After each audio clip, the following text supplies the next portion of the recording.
ഇന്നത്തെ നമ്മുടെ ചിന്തയ്ക്കായിട്ട് നമുക്ക് തീമോഥെയോസിൻ്റെ 2-ാം ലേഖനം 2-ാം അധ്യായം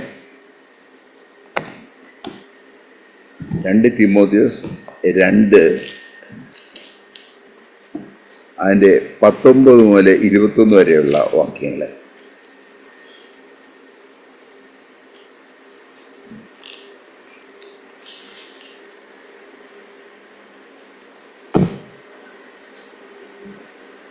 രണ്ട് തീമോഥെയോസ് 2 19 മുതൽ 21 വരെയുള്ള വാക്യങ്ങൾ.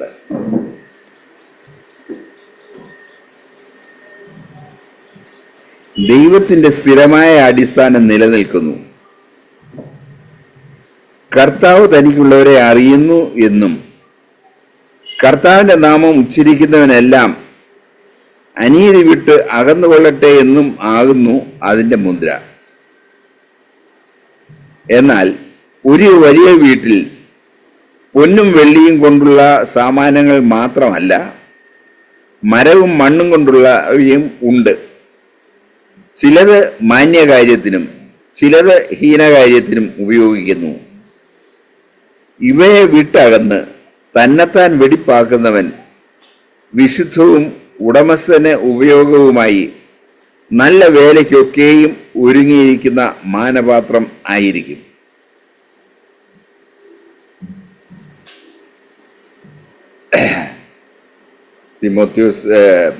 പൗലോസ് തീമോഥെയോസിന് എഴുതുന്ന ഈ ലേഖനത്തിൽ അവൻ പറയുന്നത്, ഒന്നാമത്തെ കാര്യം, ദൈവത്തിൻ്റെ സ്ഥിരമായ അടിസ്ഥാനം നിലനിൽക്കുന്നു.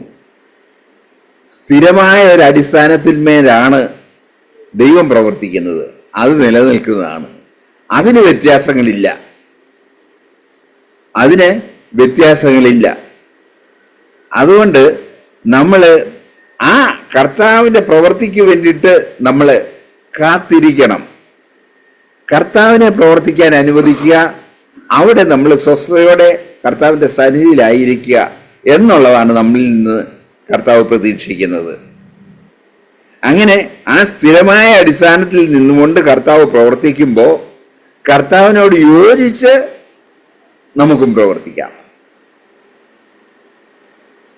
കർത്താവിനോട് യോജിച്ച് പ്രവർത്തിക്കുന്നില്ലെങ്കിൽ നമ്മൾ വേറെ എന്തെങ്കിലും ആയിരിക്കും ചെയ്യുന്നത്. അതുകൊണ്ട് അതിന് നമുക്ക് ഇടയാകരുത്. കർത്താവിനോട് യോജിച്ച് നിന്ന് നമുക്ക് പ്രവർത്തിക്കണം.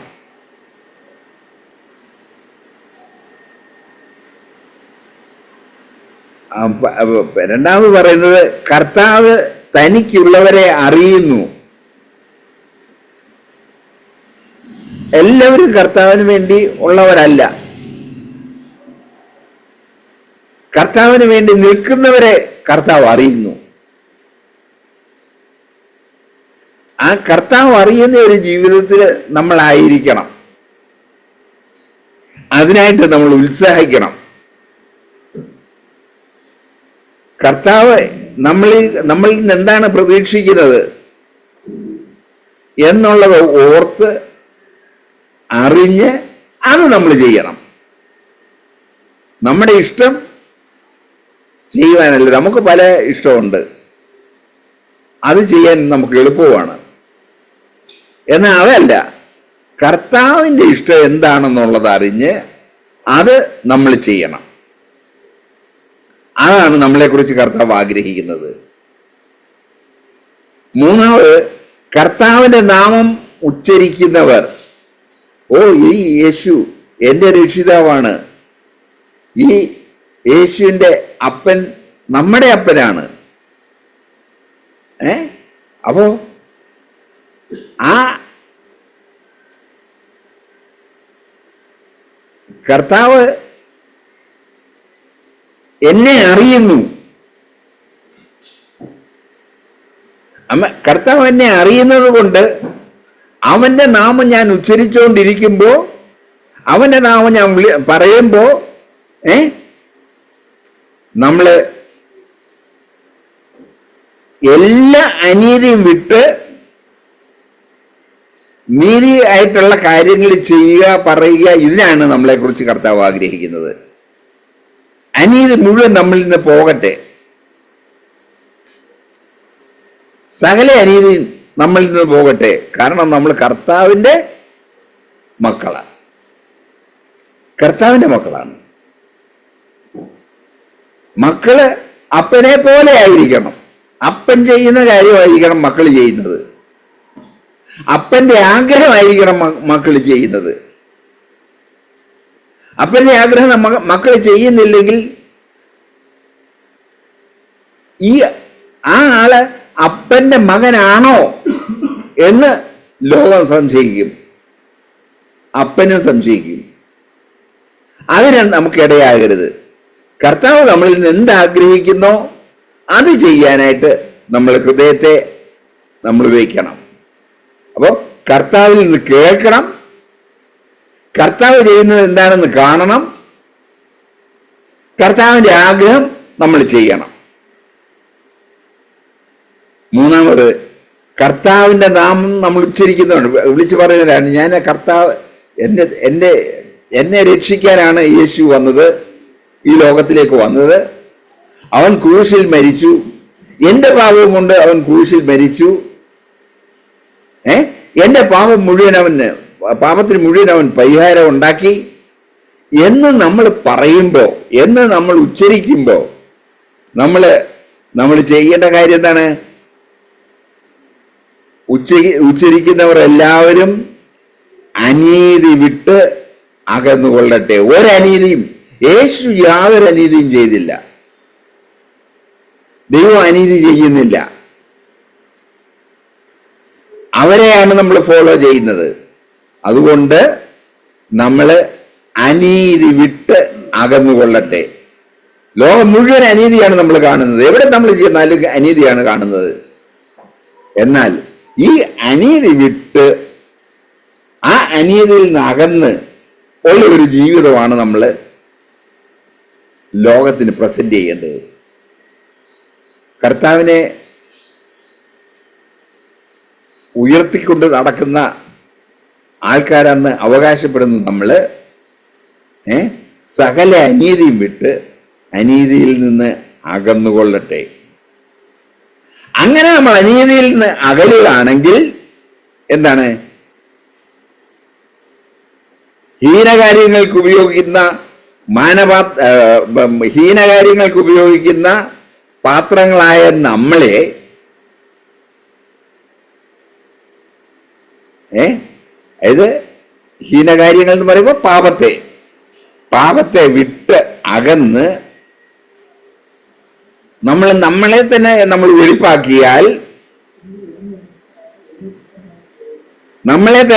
വെടിപ്പാക്കിയാൽ, ആ വെടിപ്പാക്കുന്നത് നമ്മുടെ ഉടമസ്ഥന്, ദൈവത്തിന്, നമ്മുടെ ഉടമസ്ഥന് നല്ല വേലയ്ക്ക് ഉപയോഗിക്കാൻ ഉടമസ്ഥൻ ആഗ്രഹിക്കുന്ന കാര്യങ്ങൾക്ക് വേണ്ടിയിട്ട് ഉപയോഗിക്കാൻ ഒരുങ്ങിയിരിക്കുന്ന മാനപാത്രമായി തീരും. ഒരു ഹീനപാത്രമാണ് നമ്മൾ. പക്ഷേ കർത്താവിന്റെ ഇഷ്ടം എന്താണെന്നുള്ളത് അന്വേഷിച്ച് കർത്താവിന്റെ ഇഷ്ടം നമ്മൾ ചെയ്യുകയാണെങ്കിൽ നമ്മൾ മാനപാത്രമാകും. ഹീനകാര്യങ്ങളെ ഉപേക്ഷിച്ച് കർത്താവിന്റെ ഇഷ്ടം ചെയ്യുമ്പോൾ നമ്മൾ വളരെ മോശപ്പെട്ട ആൾക്കാരായിരുന്നു, പക്ഷേ നമ്മളൊരു മാനപാത്രമായി തീരും. അപ്പോൾ ഹീനരായ നമുക്ക് മാന്യരായി തീരാനുള്ള ഒരു സാധ്യതയും ഇവിടെയുണ്ട്. നമ്മൾ ഹീനരായിരിക്കേണ്ട കാര്യമില്ല. മാന്യരായി തീരാൻ നമുക്ക് അവകാശമുണ്ട്. അതിനുള്ള സാധ്യത നമുക്കുണ്ട്. ആ സാധ്യത യേശുക്രിസ്തു അവന്റെ ജീവിതം കൊണ്ട് നമുക്ക് തുറന്നു തന്നിരിക്കുന്നു. യേശു നമുക്ക് തുറന്നു തന്ന ആ വഴിയിൽ കൂടെ നമുക്ക് മുന്നോട്ട് പോകണം. അതിനുവേണ്ടി നമ്മളെ പൂർണ്ണമായിട്ട് നമ്മൾ വിട്ടുകൊടുക്കണം. നമുക്ക് ചില വാക്യങ്ങളോട് നമുക്ക് ശ്രദ്ധിക്കാം. 2 കൊരിന്ത്യർ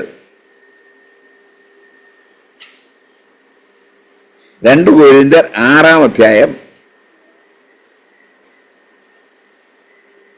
14 മുതൽ 18 വരെയുള്ള വാക്യങ്ങൾ. 2 കൊരിന്ത്യർ 6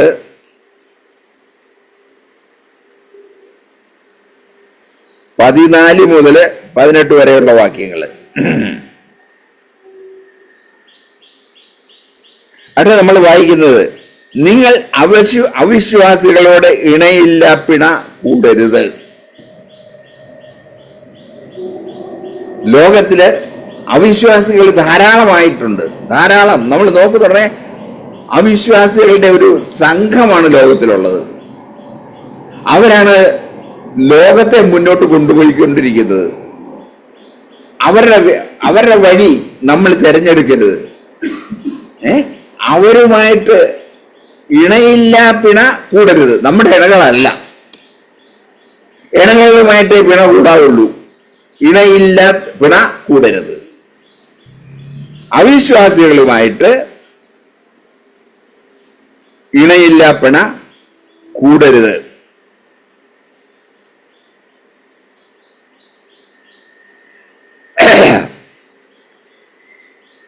അതുകൊണ്ട് പൗലോസ് പറയുന്നത്, ഞങ്ങളുടെ ഹൃദയം വിശാലമായിരിക്കുന്നു.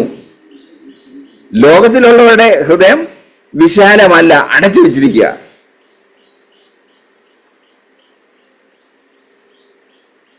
സോറി, 14 മുതലാണല്ലോ. ഇണയില്ല പിണ കൂടരുത്. നീതിക്കും അധർമ്മത്തിനും തമ്മിൽ എന്ത് ചേർച്ച? നീതി അധർമ്മം രണ്ടും ഓപ്പോസിറ്റ് ആണ്. അതിന് തമ്മിൽ യാതൊരു ചേർച്ചയില്ല. അപ്പൊ നീതിക്കും അനീതിക്കും തമ്മില്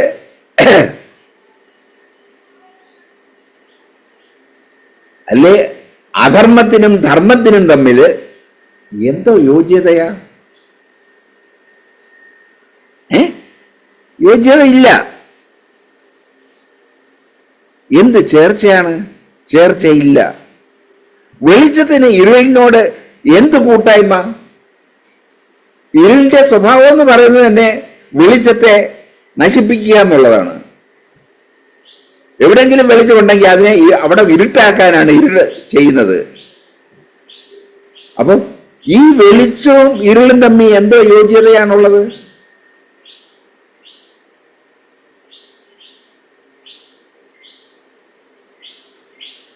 ക്രിസ്തുവിനും ബലിയാലിനും തമ്മിൽ എന്തൊരു പൊരുത്തം!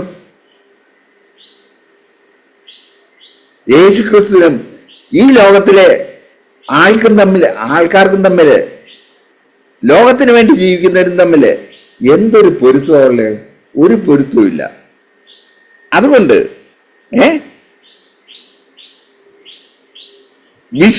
വിശ്വാസിക്ക് അവിശ്വാസിയുമായിട്ട് എന്ത് ഓഹരി? നമ്മൾ വിശ്വാസികളാണെന്ന് പറയുന്നു, ലോകം മുഴുവൻ അവിശ്വാസികളാണ്. അവരുമായിട്ട് എന്ത് ഓഹരിയാണ്? എന്ത് ഓഹരി വയ്ക്കാനാണ്?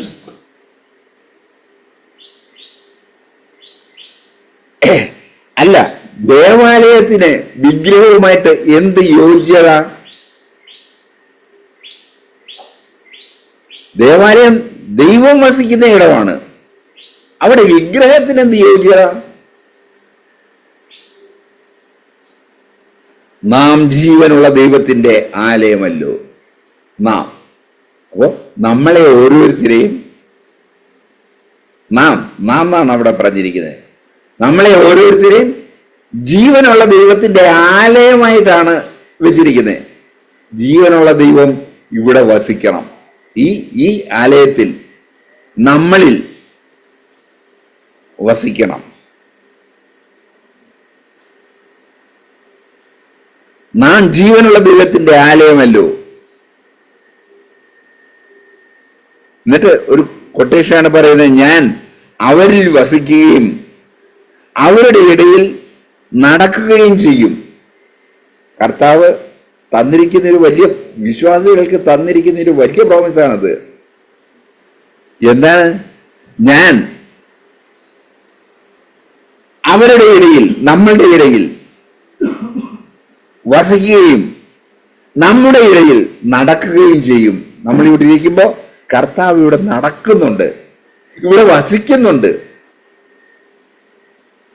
ആ കർത്താവിന്റെ കൂടെയാണോ നമ്മൾ ഇരിക്കുന്നത്?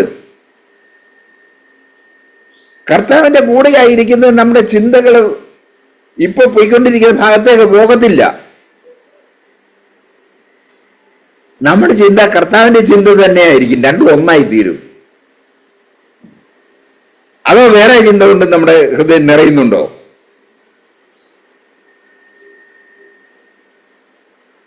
ഞാൻ അവരുടെ ഇടയിൽ നടക്കുകയും ചെയ്യും. ഞാൻ അവർക്ക് ദൈവവും അവർ എനിക്ക് ജനവുമാകും. നമ്മള് ഇവിടെ ഈ കേരളത്തിലെ അല്ലെങ്കിൽ ഇന്ത്യയിലെ ഒരു പൗരനാ, ഇന്ത്യ ഗവൺമെന്റാണ് അധികാരം. പക്ഷേ കർത്താവ് പറയുന്നു അല്ല,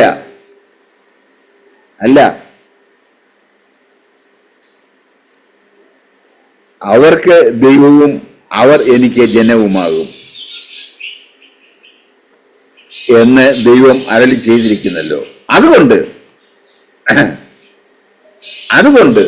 നമ്മൾ ചെയ്യേണ്ട ഒരു കാര്യമുണ്ട്. എന്താ പറയുന്നേ? അവരുടെ നടുവിൽ നിന്ന് പുറപ്പെട്ട് വേർപെട്ടിരിപ്പിൻ. ലോകത്തിൽ നിന്ന് പുറപ്പെട്ട് വേർപെട്ടിരിപ്പിൻ. നമ്മള് ലോകത്തിൽ നിന്ന് വേർപെട്ടിരിക്കാൻ നമുക്ക് എളുപ്പമുണ്ടോ? ഇവിടെ ഇതിന്റെ ഒരു ഭാഗമാ. പക്ഷേ കർത്താവ് പറയുന്നു ലോകത്തിൽ നിന്ന് വേർപെട്ടിരിപ്പിൻ. ഞാൻ ഇവിടെ താമസിക്കണം, അല്ലാതെ വേറൊരിടത്ത് താമസിക്കാൻ പറ്റത്തില്ല. കർത്താവ് തന്നെ ആക്കി വെച്ചിരിക്കുന്നതാ. എന്നാൽ ഞാൻ ഇവിടെ താമസിക്കുമ്പോ ഞാൻ ഇവിടെ അല്ല താമസിക്കുന്നത്, വേർപെട്ട് കർത്താവുമായിട്ടാണ്. നമ്മൾ ഓരോരുത്തരും അങ്ങനെ ഇരിക്കണം. ഈ ലോകത്തിന്റെ ഭാഗം അല്ല, നമ്മളെ കർത്താവിന്റെ ഭാഗമാണ്, കർത്താവിന്റെ രാജ്യത്തിന്റെ ഭാഗമാണ്, വേറൊരു രാജ്യത്തിന്റെ ഭാഗമാണ്. നമ്മള് അമേരിക്കയിൽ പോയാ അവിടെ ചെല്ലുന്ന സമയം മുതല് അവിടെ ജോലിക്കോ ഏതെങ്കിലും വേറൊരു കാര്യത്തിനായിരിക്കും പോകുന്നത്. പോയാല് അവിടെ നല്ല രാജ്യമാണെന്നൊക്കെ പറഞ്ഞുകൊണ്ട് അവിടെ നിൽക്കുവോ? എത്രയും പെട്ടെന്ന് നമ്മുടെ നാട്ടിലേക്ക് വരാനായിട്ട് ആഗ്രഹിക്കും.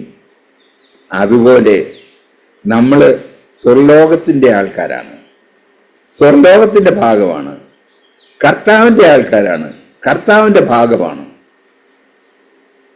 നമ്മുടെ ചിന്ത മുഴുവൻ ആ കർത്താവുമായിട്ട് ഒന്നായി തീരാനായിരിക്കണം, ഈ ലോകത്തിന്റെ ഭാഗമായിട്ട് ഇരിക്കാനല്ല. അത് നമ്മള്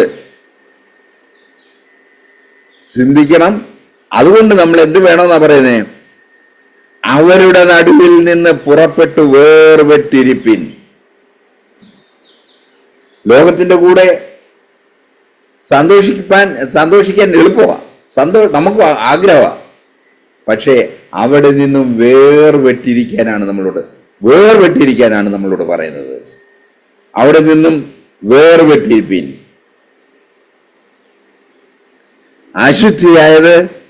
അശുദ്ധമായത് ഒന്നും തൊടരുത്. എവിടെ അശുദ്ധമാണോ എന്ന് നമ്മൾ കാണുന്നോ അതൊന്നും തൊടരുത് എന്ന് പറഞ്ഞാൽ നമ്മുടേതാണെന്ന് വിചാരിച്ച് അതിനകത്ത് നമ്മൾ ആഗ്രഹം വെക്കരുത്. നമ്മൾ കർത്താവിൻ്റെ ആണ്, സ്വർലോകത്തിൻ്റെ ആണ്, ദൈവത്തിൻ്റെ ആണ്. അവിടെ ആയിരിക്കണം നമ്മുടെ ആഗ്രഹം മുഴുവൻ.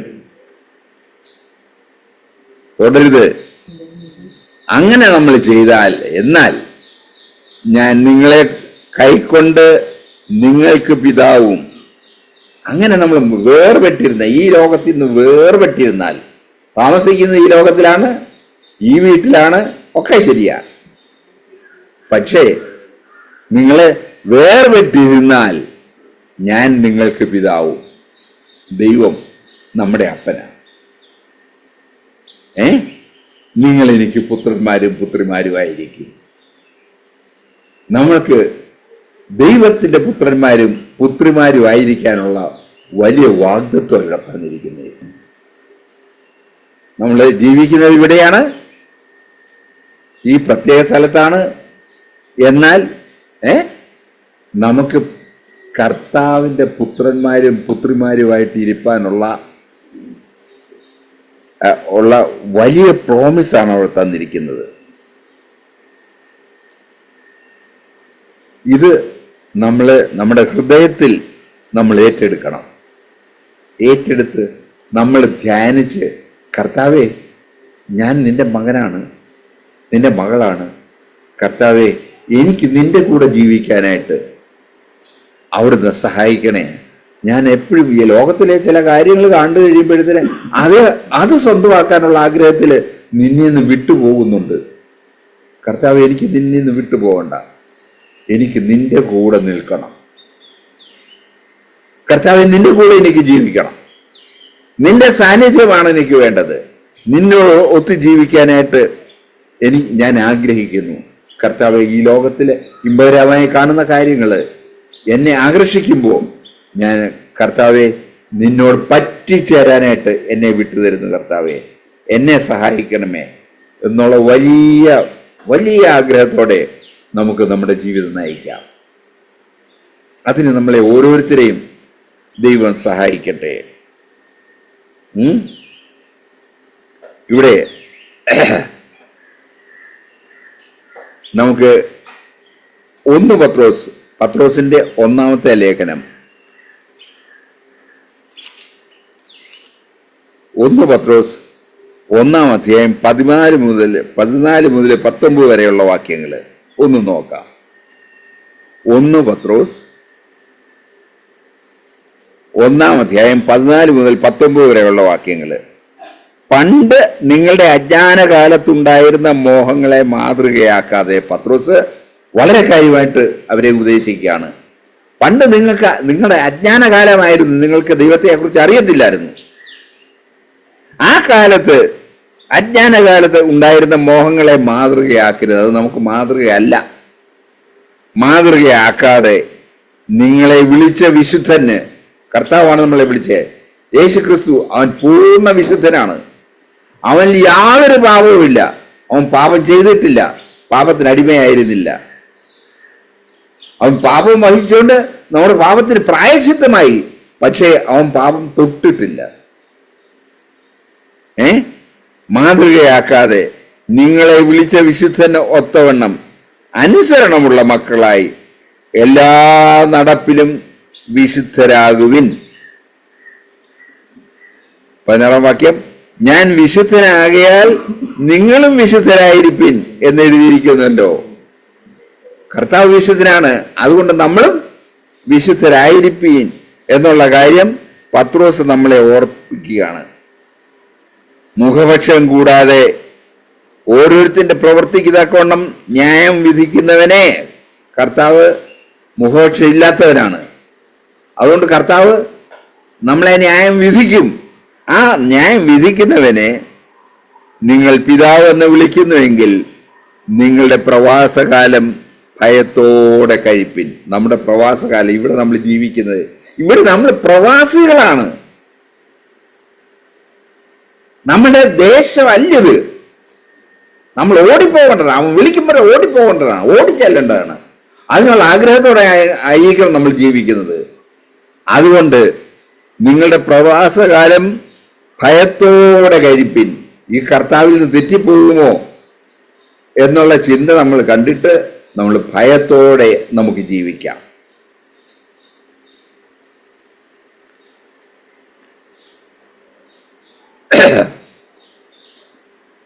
ഭയത്തോടെ ജീവിപ്പിൻ. നിങ്ങളുടെ നടപ്പിൽ നിന്ന് നിങ്ങളെ വീണ്ടെടുത്തിരിക്കുന്നത് പൊന്ന്, വെള്ളി മുതലായ അഴിഞ്ഞു പോകുന്ന വസ്തുക്കളെ കൊണ്ടല്ല നമ്മളെ വീണ്ടെടുത്തത്. നഷ്ടപ്പെട്ടു പോകുന്ന, തീർന്നു പോകുന്ന ആ സാധനങ്ങളെ കൊണ്ടല്ല നമ്മളെ വീണ്ടെടുത്തിരിക്കുന്നത്. ക്രിസ്തു എന്ന നിർദോഷവും നിഷ്കളങ്കവുമായ കുഞ്ഞാടിന്റെ വിലയേറിയ രക്തം കൊണ്ടത്രേ. കുഞ്ഞാടിന്റെ വിലയേറിയ രക്തം കൊണ്ടാണ് നമ്മളെ വീണ്ടെടുത്തിരിക്കുന്നത്. അത് നമ്മൾ മറക്കരുത്. എനിക്ക് പകരമായിട്ട് അവന്റെ ജീവനെ അവൻ വെച്ചു തന്നു. നമുക്ക് ഓരോരുത്തർക്കും പകരമായിട്ട് നമ്മൾ മരിക്കേണ്ട സ്ഥാനത്ത് യേശു ക്രിസ്തു മരിച്ചു. നമ്മുടെ പാപത്തിന്റെ ശിക്ഷ അവൻ ഏറ്റു. അതുകൊണ്ട് വീണ്ടെടുത്തത്. അതുകൊണ്ട് അവൻ ലോകസ്ഥാപനത്തിന് മുമ്പേ മുന്നറിയപ്പെട്ടവനും അവൻ മുഖാന്തരം ദൈവത്തിൽ വിശ്വസിക്കുന്ന നിങ്ങൾ നിമിത്തം, നമ്മൾ നിമിത്തം, ദൈവത്തിൽ വിശ്വസിക്കുന്ന നമ്മൾ നിമിത്തം ഈ അന്ത്യകാലത്ത് വെളിപ്പെട്ടവനുമാകുന്നു. നിങ്ങളുടെ വിശ്വാസവും പ്രത്യാശയും ദൈവത്തിൽ വെച്ചുകൊണ്ട് കൊള്ളേണ്ടതിന് ദൈവം അവനെ മരിച്ചവരുടെ ഇടയിൽ നിന്ന് ഉയർത്തുകയാക്കി. അവന്റെ കല്ലറ ഇന്ന് തുറന്നു കിടക്കുക, നമ്മൾ ഈ കർത്താവിൽ വിശ്വസിക്കാൻ വേണ്ടിയിട്ട്. ആ പ്രവൃത്തി കണ്ട് നമുക്ക് കർത്താവിനോട് ചേർന്ന് ഇരിക്കാം. യൂദായുടെ ലേഖനം ഒരു അധ്യായമേ ഉള്ളൂ. അതിൻ്റെ 20-ാം വാക്യം, വെളിപ്പാട് നേരെ മുമ്പേ യൂദായുടെ ലേഖനം 20-ാം വാക്യം. പ്രിയമുള്ളവരെ, നിങ്ങളുടെ അതിവിശുദ്ധ വിശ്വാസത്തെ ആധാരമാക്കി നിങ്ങൾക്ക് തന്നെ ആത്മീക വർധന വരുത്തിയും പരിശുദ്ധാത്മാവിൽ പ്രാപിച്ചും നിത്യജീവനായിട്ട് നമ്മുടെ കർത്താവായ യേശുക്രിസ്തുവിന്റെ കരുണയ്ക്കായി കാത്തിരുന്നും കൊണ്ട് ദൈവസ്നേഹത്തിൽ നിങ്ങളെ തന്നെ സൂക്ഷിച്ചുകൊള്ളുവിൻ. ദൈവസ്നേഹത്തിൽ നമ്മളെ സൂക്ഷിച്ചുകൊള്ളുവിൻ.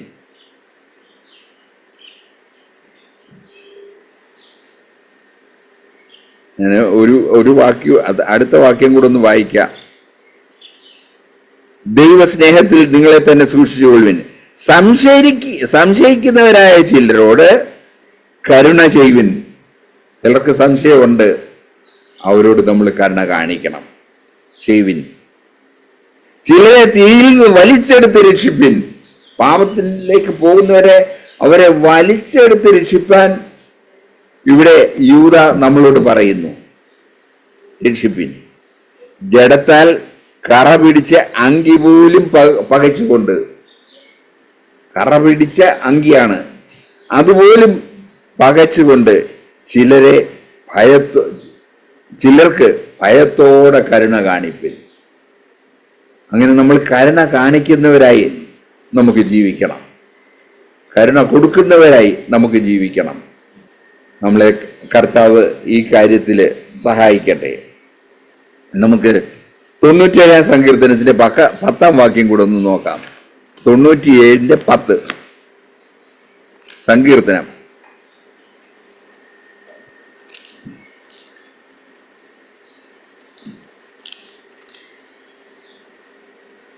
അവിടെ നമ്മൾ വായിക്കുന്നത്, യഹോവയെ സ്നേഹിക്കുന്നവരെ ദോഷത്തെ വെറുപ്പിൻ. കർത്താവിനെ സ്നേഹിക്കുന്നുണ്ടോ? നമ്മൾ പറയുന്നത് ഞാൻ ദൈവത്തെ സ്നേഹിക്കുന്നവനാണെന്നാ പറയുന്നത്. എങ്കിൽ യഹോവയെ സ്നേഹിക്കുന്നവരെ ദോഷത്തെ വെറുപ്പിൻ. അവൻ തൻ്റെ ഭക്തന്മാരുടെ പ്രാണങ്ങളെ കാക്കുന്നു, ദുഷ്ടന്മാരുടെ കയ്യിൽ നിന്ന് അവരെ വിടുവിക്കുന്നു. ദുഷ്ടന്മാരുടെ കയ്യിൽ നിന്ന് വിടുവിക്കുന്ന ഒരു കർത്താവ് ജീവിക്കുന്നത് കൊണ്ട് നമുക്ക് ഉത്സാഹത്തോടെ നമ്മുടെ ജീവിതം നയിക്കാം. പാപത്തിൽ നിന്ന് നമ്മളെ അതിന് പ്രായശ്ചിത്തത്തിന് വേണ്ടി ഒരു കർത്താവ് മരിച്ചു, ദുഷ്ടന്മാരുടെ കയ്യിൽ നിന്ന് വിടുവിക്കുന്നു. ഈ കർത്താവിൻ്റെ സ്നേഹത്തിന് മുമ്പിൽ നമുക്ക് പൂർണ്ണമായിട്ട് കീഴടങ്ങി കൊടുക്കാം. നാഹൂം പ്രവാചകൻ പറയുന്നത് അതിൻ്റെ 1-ാം അധ്യായത്തിൻ്റെ 7-ാം വാക്യം, യഹോവ നല്ലവനും കഷ്ടദിവസത്തിൽ ശരണവും ആകുന്നു. തങ്ങൾ ആശ്രയിക്കുന്നവരെ അവൻ അറിയുന്നു. കർത്താവിൽ ആശ്രയിക്കുന്നവരെ കർത്താവ് അറിയുന്നു. അവൻ അവരെ കഷ്ടത്തിൽ നിന്ന് വിടുവിക്കാൻ വേണ്ടിയിട്ട്. എത്ര മനോഹരമാണത്. യോഹന്നാന്റെ സുവിശേഷം 10-ാം അധ്യായം 14-ാം വാക്യം കൂടെ നമുക്ക് നോക്കാം. യോഹന്നാൻ 10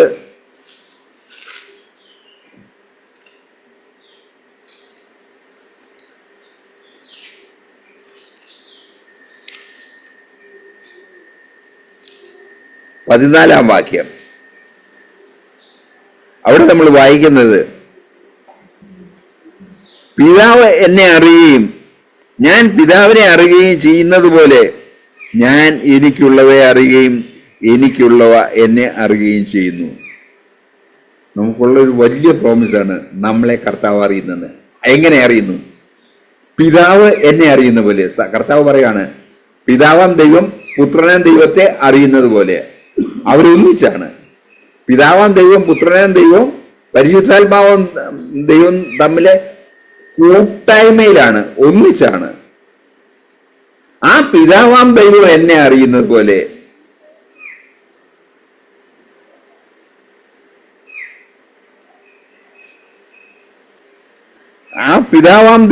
എന്നെ അറിയുന്നത് പോലെ ഞാൻ പിതാവിനെ അറിയുകയും ചെയ്യുന്നത് പോലെ ഞാൻ എനിക്കുള്ളവയെ അറിയുകയും എനിക്കുള്ളവ എന്നെ അറിയുകയും ചെയ്യുന്നു.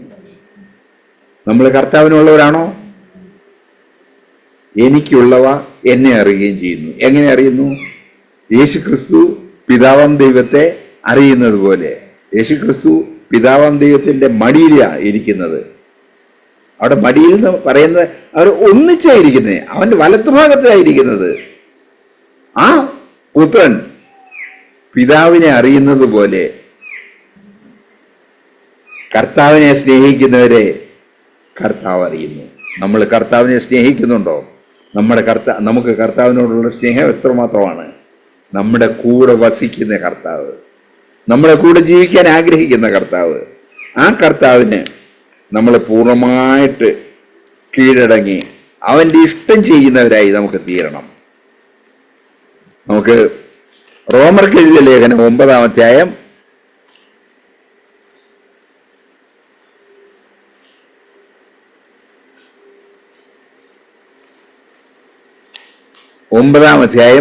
21 മുതൽ 24 വരെയുള്ള വാക്യങ്ങൾ. 21 മുതൽ, റോമർ 9, 21 മുതൽ 24 വരെയുള്ള വാക്യങ്ങൾ. അവിടെ നമ്മൾ വായിക്കുന്നത്, അല്ല കുശവന് അതേ പിണ്ഡത്തിൽ നിന്ന് ഒരു പാത്രം മാനത്തിനും മറ്റൊരു പാത്രം അപമാനത്തിനും ഉണ്ടാക്കുവാൻ മണ്ണിന്മേൽ അധികാരം ഇല്ലയോ? കുശവൻ എന്ന് പറയുന്നത് പാത്രം ഉണ്ടാക്കുന്ന ആള്, ചെളി കൊണ്ട് പാത്രം ഉണ്ടാക്കുന്ന ആള്. അപ്പം കുശവന്റെ കയ്യിൽ കുറെ ചെളി ഇപ്പൊ ഉണ്ട്. ആ ചെളി വെച്ച് കുശവൻ പാത്രം ഉണ്ടാക്കിക്കൊണ്ടിരിക്കുക. നമ്മൾ നോക്കാമെങ്കിൽ അവൻ കല ഉണ്ടാക്കുന്നു, ചട്ടി ഉണ്ടാക്കുന്നു, കോളാമ്പി ഉണ്ടാക്കുന്നു. അവൻ എന്തെല്ലാം ഉണ്ടാക്കാൻ ആഗ്രഹിക്കുന്നു അതെല്ലാം ഈ ചെളി വെച്ച് അവൻ ഉണ്ടാക്കുക. അതുപോലെ ഈ കുശവന് ആ ചെളി പറയാണ്, കുശവ എന്നെ കോളാമ്പിയാക്കല്ലേ, ആ മനുഷ്യരെല്ലാം എന്നെ തുപ്പി തുപ്പി തുപ്പി തുപ്പി എന്റെ നാശമാകും, കോളാമ്പിയാക്കല്ലേ എന്ന് പറയാൻ ആ ചെളിക്ക് യാതൊരു അധികാരവും ഇല്ല. അതുപോലെ ഈ കർത്താവിനോട് എന്നെ ഇന്ന പോലെ ആക്കി തീർക്കണേ, ഇവിടെ സായിക് ബ്രദറിനെ പോലെ ആക്കി തീർക്കണേ. നമ്മൾ നോക്കട്ടെ, സായിക് ബ്രദർ കൊള്ളാം, അതുപോലെ ആക്കി തീർക്കണേ എന്ന് നമ്മൾ പറഞ്ഞാൽ കർത്താവ് അതുപോലെ ആക്കി തീർക്കണമെന്നില്ല. എന്നാൽ അതിനേക്കാൾ ശ്രേഷ്ഠരാക്കി തീർക്കാനും കർത്താവിന് കഴിയും.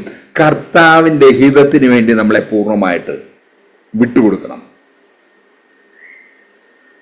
കർത്താവിന്റെ ഹിതത്തിന് വേണ്ടിയിട്ട് നമ്മളെ പൂർണ്ണമായിട്ട് വിട്ടുകൊടുക്കണം.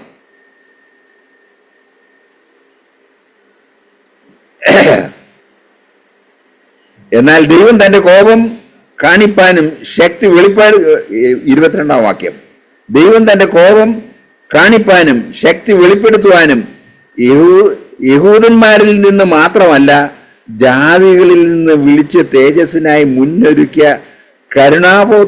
കരുണാപാത്രങ്ങളായ നമ്മിൽ, നമുക്ക് യഹൂദനുമായിട്ട് യാതൊരു ബന്ധവുമില്ല, യാതൊരു അടുപ്പവും ഇല്ലാത്തതാണ്. അവരുടെയാണ് ദൈവം എന്നും പറഞ്ഞാൽ അവരിയ്ക്കുന്നത്. യഹോവയായ ദൈവം എന്ന് പറയുന്ന അവരുടെയാണെന്നും പറഞ്ഞാൽ അവരിയ്ക്കുന്നത്.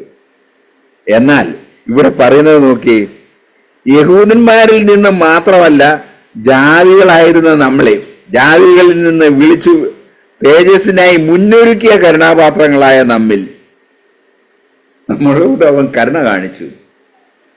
നമ്മിൽ തന്റെ തേജസ്സിന്റെ ധനം വെളിപ്പെടുത്തുവാനും ഇച്ഛിച്ചിട്ട് നാശയോഗ്യരായ കോപപാത്രങ്ങളെ, നമ്മൾ നാശയോഗ്യരായ, നാശത്തിൽ പോകേണ്ടതാ, നരകത്തിൽ പോകേണ്ടതാ. ആ കോപപാത്രങ്ങളെ എന്താണ്, വളരെ ദീർഘക്ഷമയോടെ സഹിച്ചു. ദീർഘക്ഷമ കാണിച്ചു, നമ്മളെ സഹിച്ചു, നമ്മളെ അവന്റെ ജനമാക്കി തീർത്തു. ഓ, എത്ര വലിയ പ്രവൃത്തിയാ കർത്താവ് ചെയ്തത്. ഈ കർത്താവിന്റെ പ്രവൃത്തിയിൽ നമുക്ക് ഘോഷിച്ച് ഉല്ലസിക്കണം. അവർ നമ്മളെ വീണ്ടെടുത്തു, സ്നേഹിക്കുന്ന പിതാവെന്നും ഉറപ്പ് തന്ന വചനമാണ് നമ്മളിപ്പോ കേട്ടത്. കർത്താവ് ഈ ലോകത്തിൽ നമ്മളെ വീണ്ടെടുത്ത് നമ്മളെ അവന്റെ മക്കളാക്കി തീർത്തു എന്നുള്ള വചനമല്ലയോ കേട്ടത്? അത് നമ്മുടെ ഹൃദയത്തിൽ ഒന്ന് എഴുതി വെക്കാവോ? അതുകൊണ്ട് നാം എന്താണ് ചെയ്യേണ്ടത്? നാം ചെയ്യേണ്ട കാര്യങ്ങളെ 2 കൊരിന്ത്യർ 7-ാം അധ്യായത്തിന്റെ 1-ാം വാക്യത്തിൽ പറയുന്നുണ്ട്. 2 കൊരിന്ത്യർ 7:1.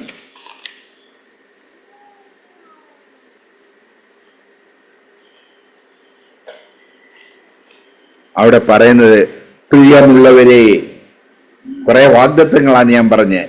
ഈ വാഗ്ദത്തങ്ങൾ നമുക്കുള്ളത് കൊണ്ട് നാം ജഡത്തിലെയും ആത്മാവിലെയും സകല കന്മഷവും നീക്കി, നമ്മുടെ ശരീരത്തിലെ, ജഡത്തിലെ, നമ്മുടെ ആത്മാവിലെ സകല കന്മഷവും നീക്കി നമ്മെ തന്നെ വെടിപ്പാക്കുക, നമ്മുടെ ഹൃദയത്തെ വെടിപ്പാക്കുക, നമ്മുടെ ശരീരത്തെ വെടിപ്പാക്കുക, നമ്മുടെ ആത്മാവിനെ വെടിപ്പാക്കി ദൈവഭയത്തിൽ, കർത്താവിനെ കുറിച്ചുള്ള ഭയത്തിൽ നമ്മൾ വിശുദ്ധിയെ തികച്ചുകൊള്ളുക. ദൈവത്തിന്റെ വിശുദ്ധി നമുക്ക് പ്രാപിക്കണം. ആ വിശുദ്ധിയെ തികച്ചുകൊള്ളുക എന്നാണ് ഇവിടെ പൗലോസ് നമ്മളോട് പറയുന്നത്. വിശുദ്ധിയെ തികച്ചുകൊള്ളുക, വിശുദ്ധിയെ തികയ്ക്കാനാണ് നമ്മളോട് പറയുന്നത്. പ്രിയമുള്ളവരെ, ഈ വാഗ്ദത്തങ്ങൾ നമുക്കുള്ളത് കൊണ്ട് നാം ജഡത്തിലെയും ആത്മാവിലെയും സകല കന്മഷവും നീക്കി നമ്മെ തന്നെ വെടിപ്പാക്കി ദൈവഭയത്തിൽ വിശുദ്ധിയെ തികയ്ക്കാനായിട്ട് നമ്മളെ വിട്ടുകൊടുക്കുക.